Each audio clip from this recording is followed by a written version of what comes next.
को भी चुनौती देता हूं कि सुन रहे हैं, गिरिडीह का झंडा मैदान आपके बाप का है।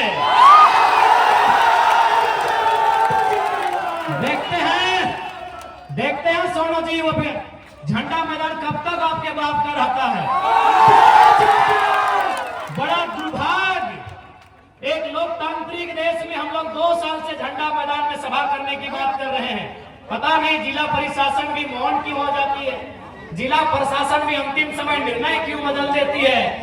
तो ये ठीक है सोनू जी, अभी समय आपका है, लेकिन याद रखिएगा कि आप जो घमंड कर रहे हैं अपनी पद का और मुख्यमंत्री से आपके परिचय का, ये ज्यादा दिन नहीं टिकेगा।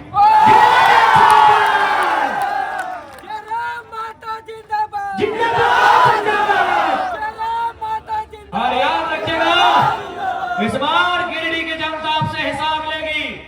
गिरिडीह की जनता आपसे इस बात का हिसाब लेगी कि आपने जितना जीएम लैंड में कब्जा किया है, आपने जितना कंपनी और फैक्ट्री से दलाली लेने का काम किया है, उसका पाई हिसाब गिरिडीह की जनता लेगी। माननीय सुदीप कुमार सोनू जी, इस बात को याद रखिएगा।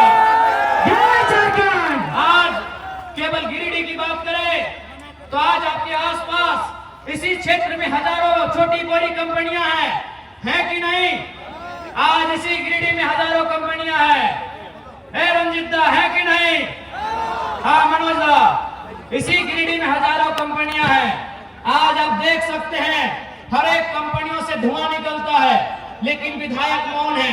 अब सवाल ये उठता है कि विधायक मौन क्यों है? क्योंकि मैं आपको एक अनुभव बताना चाहता हूं। एक कंपनी के किनारे मेरा कार्यक्रम था, जब तक मेरा कार्यक्रम था कंपनी ने धुआं को बंद करके रखा था। यानी केवल मेरे कार्यक्रम से अगर धुआं बंद हो सकता है तो विधायक चाहेंगे तो क्या क्या बंद हो सकता है, आप सोच के देखिए। एक कार्यक्रम में जब तक मेरा कार्यक्रम था, मेरे कार्यक्रम से लगभग 300-400 मीटर की दूरी में एक फैक्ट्री था। उस फैक्ट्री में धुआं उड़ता है, लेकिन जब तक कार्यक्रम था वह धुआं बंद था। क्यों बंद था? न कंपनी के ओनर ने कहा था कि जब तक टाइगर जराम महतो मीटिंग करके चले ना जाए, धुआं मत खोलना। आप सोच सकते हैं, एक लड़का जो न विधायक है न सांसद है, अगर उससे इतना खौफ बन सकता है तो जो लोग संवैधानिक पदों में हैं उनसे कितना खौफ बनेगा, आप अंदाजा लगा लीजिए। अब सवाल है, क्यों नहीं चाहते हैं? ये क्यों नहीं चाहते हैं? नहीं, ये इसलिए नहीं चाहते हैं क्योंकि इन्हें वो कंपनियां चंदा देती है। ऐसा नहीं है कि जरा महतो को उन्होंने चंदा का प्रलोभन नहीं दिया। कभी उन्होंने स्कॉर्पियो तो कभी फॉर्च्यूनर जैसी गाड़ियों का ऑफर रखा है, लेकिन हमने एक ही लाइन कहा है कि मैं उस मिट्टी से आता हूं जिस मिट्टी में शहीद निर्मल महतो ने बलिदान देकर झारखंड राज लिया था। आप ये सौदेबाजी उनसे कीजिएगा जो लोग बिकना जानते हैं। हम झारखंड की राजनीति में टिकने आए हैं, और अगर हम टिक गए तो बेईमानों का बहुत बेहतरी से सफाया होगा। बिल्कुल बहुत बेहतरी से सफाया होगा। और मैं आपको कहना चाहूंगा, बहुत सारे लोग आपको कहेंगे कि ये लड़का नौजवान है, कभी कभी एग्रेसिव भाषण देता है, आक्रामक बातें करता है, मारने पीटने की बातें करता है। देखिए भैया, ये मेरा व्यवहार में है तो है। मैं कोई छुपा के अपना मेरा कैरेक्टर नहीं है जैसा सुदीप सोनू का है। मेरा कोई कैरेक्टर छुपा के नहीं है, मैं जैसा हूं आपके सामने हूं। मुझे टी शर्ट पहन के मंच में आना पसंद है, मैं आता हूं। मुझे खाली पांव पसंद है, मैं खाली पांव आया हूं। मैं कोई दिखावटी नहीं, मैं जो हूं सो हूं। लेकिन हाँ, इतना कह देंगे, मैंने 2 साल झारखंड को देखा, बहुत करीब से देखा। लगभग नहीं करने तो 20 करोड़ मुआवजा हम लोग लड़के दिलाए। 20 करोड़ रुपया हम लोग मजदूरों को लड़के दिलाए। कहीं कहीं नहीं भी दिला पाए, ये भी सही है, लेकिन 20 करोड़ और लगभग 1500 नियोजन हम लोग लड़के दिलाए। उस लड़ने के क्रम में झारखंड को मैंने बड़े करीब से देखा कि झारखंड में नियम से बात करने से ये राज नहीं चलेगा। इस देश में गांधी का भी आदर है, इस देश में भगत सिंह का भी आदर है, और मुझे लगता है झारखंड में भगत सिंह का चरित्र होना चाहिए। मैं आपको एक ताजा घटना बता रहा हूं। आपने मेरा वीडियो देखा होगा बागमारा में, शायद पहली दृष्टि में आपको भी बुरा लगा होगा कि लड़का क्या बोल रहा है, बदला लेंगे, खून बहेगा, लहू बहेगा। आपके परिवार को हम देख लिए हैं, आपको भी लगेगा चूंकि वो 30-40 सेकंड का वीडियो है, लेकिन असली सच्चाई क्या है अगर आप सुनिएगा तो आपके पांव के नीचे से जमीन खिसक जाएगा। दरअसल बागमारा के उस कोलियारी में 133 मजदूर काम करते हैं। अच्छा एक बात बताइए, अगर कोई कहीं काम करता है तो उसके काम का कोई प्रमाण होता है कि नहीं? चूंकि वो कोलियारी में काम करते हैं यानी बीसीसीएल के अधीन काम करते हैं, लेकिन चूंकि बीसीसीएल ने टेंडर दे दिया है तो टेंडर वाली कंपनी का जिम्मा होना चाहिए। लेकिन उस मीटिंग में आप सुन रहे होंगे टेंडर वाली कंपनी भी बोल रही है कि वर्कर मेरे नहीं है, बीसीसीएल भी बोल रही है ये वर्कर मेरे नहीं है, जबकि उनको पेमेंट भी मिल रहा है, 5600 मिल रहा है, किसी को 6200 मिल रहा है, किसी को 8000 मिल रहा है। तो मैंने वही सवाल किया कि भाई इनको 8000 पेमेंट दे कौन रहा है? इनको 8000 पेमेंट दे कौन रहा है? ये बीसीसीएल की वर्कर नहीं है, ये आउटसोर्सिंग कंपनी के वर्कर नहीं है, तो इनको पेमेंट दे कौन रहा है? बस वहीं कोई तीसरा आदमी छुप के बैठा है जो विधायक या सांसद है। उनका पेमेंट बनता है 32,000, उनको मिल कितना रहा है? 6,000। बताइए किसका खून नहीं खोलेगा?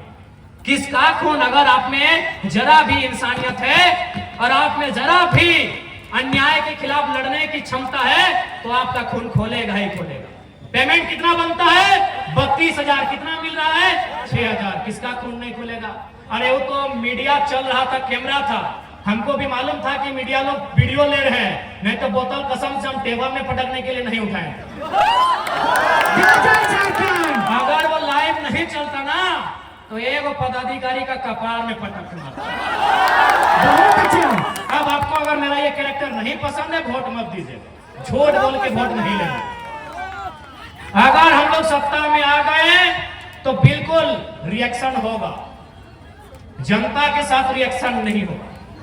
बेईमान और भ्रष्ट पदाधिकारी है उनके साथ रिएक्शन होगा।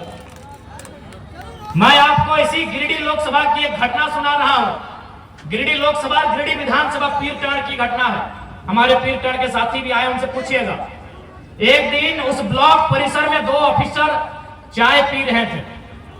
बातों बातों में चर्चा शुरू हुआ। एक ऑफिसर ने कहा कि सर जयराम महतो का बहुत हवा है, लाखों लोग उसे सुनने के लिए आते हैं, लग रहा है वो गिरिडीह लोकसभा जीत रहा है। तो दूसरे ऑफिसर ने कहा सर अगर वो जीत भी जाएगा तो क्या उखाड़ लेगा दिल्ली जाके? दिल्ली में उसको भाषण देने का मौका भी नहीं मिलेगा। वो एनडीए से भी नहीं है, इंडिया से भी नहीं है, वो मोदी के तरफ से भी नहीं है, वो राहुल गांधी के भी तरफ से नहीं है, तो जयराम महतो क्या उखाड़ लेगा सर दिल्ली में? तो दूसरे अफसर ने कहा कि सर आप ठीक बोलते हैं, जयराम महतो दिल्ली में कुछ नहीं उखाड़ पाएगा, लेकिन सर मेरा दिल कहता है जहां से गिरिडीह शुरू होता है और जहां गिरिडीह खत्म होती है, अगर वहां कोई बेईमान पदाधिकारी उसको दिखा तो रोड में पटक के मार देगा सर।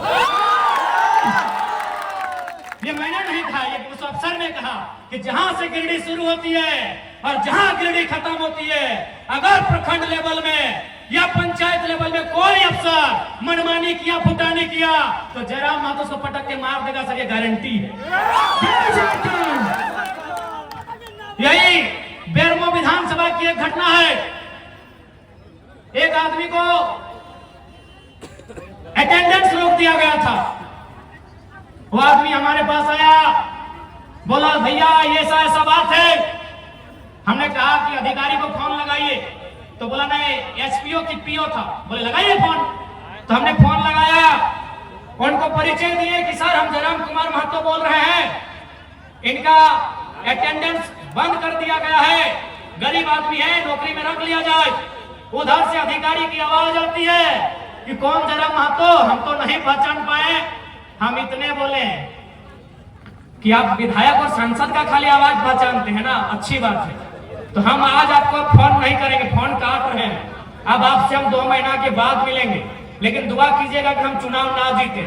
अगर चुनाव जीत गए ना और रोड में जहां दिखेंगे पटक के दामोदर नदी में गाड़ देंगे। विश्वास कीजिए 10 सेकंड के बाद उस अधिकारी ने कहा कि जयराम बाबू बोलिए क्या काम है। 10 सेकंड में उस अधिकारी ने कहा कि जयराम बाबू बोलिए क्या काम है। हमने कहा काम हो गया है, रख लीजिएगा इसको। 10 सेकंड में, ये कोई बड़ाई नहीं कर रहे हैं, शेख साहिद हमारे उपाध्यक्ष है, वो उसको लेके आए थे, पूछ लीजिएगा कौन है, हम अपनी बड़ाई नहीं कर रहे। शेख साहिद यही मंच में शायद बैठे हैं, उनसे पूछेगा वो आदमी कौन है जिसको नौकरी से निकाल दिया गया था। और हमने बस इतना ही कहा था कि अगर आपको विधायक सांसद का पैरवी पसंद है तो 2 महीना के बाद हम आपसे बात करेंगे, यदि जीत गए तो हम बात नहीं करेंगे, दामोदर नदी में पटक के गाड़ देंगे। इसका मतलब क्या है समझे कि नॉन मैट्रिक मंत्री बनाइएगा तो क्या होगा, चोर गुंडा लोग को विधायक बनाइएगा तो क्या होगा। अफसर सही पूरी तरह हावी है, मैनेजमेंट पदाधिकारी मजदूर के ऊपर चढ़ के बात करते हैं। इसलिए झारखंड को मीठी मीठी बात करने वाला लीडर नहीं चाहिए। यदि आपको लगता है मीठी मीठी बातों से झारखंड का काम हो जाएगा तो हमें मत चुनिएगा, हमें मीठा मीठा बात करने नहीं आता। हमें मीठा मीठा बात कल्पना भाभी की तरह मीठा मीठा बात करने नहीं आता।